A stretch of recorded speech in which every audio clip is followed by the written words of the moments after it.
আজকে বিকেলের ওয়েদারটা দেখে আমার তো বেশ ভালো লেগেছিল, তাই মা আর দিদিকে নিয়ে বেরিয়ে পড়েছি একটু বাজারের দিকে।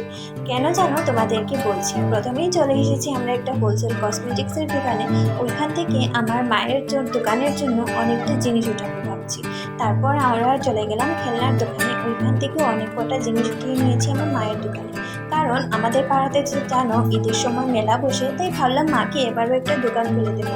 এবার কিন্তু কোনো ফাস্ট ফুডের দোকান নয়, এবার শুধু খেলনা আর কসমেটিক্স। শুধু ঈদের জন্য নয়, আমার মায়ের দোকানে এখন থেকে খেলনা কসমেটিক্স সব কিছুই থাকবে।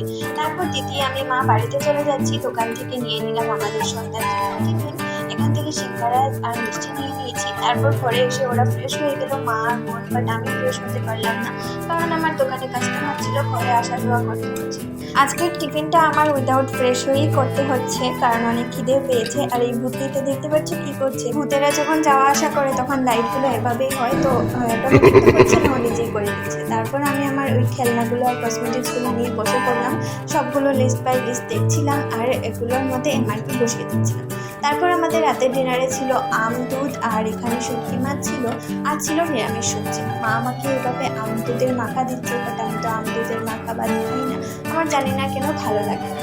আমরা আজকে সবাই মিলে খাওয়া দাওয়া করে নিচ্ছি। আজকের মতো এতটুকুই। তোমাদের সঙ্গে দেখা হচ্ছে অন্য কোনো ব্লগে। Ta ta, love you, bye, take care.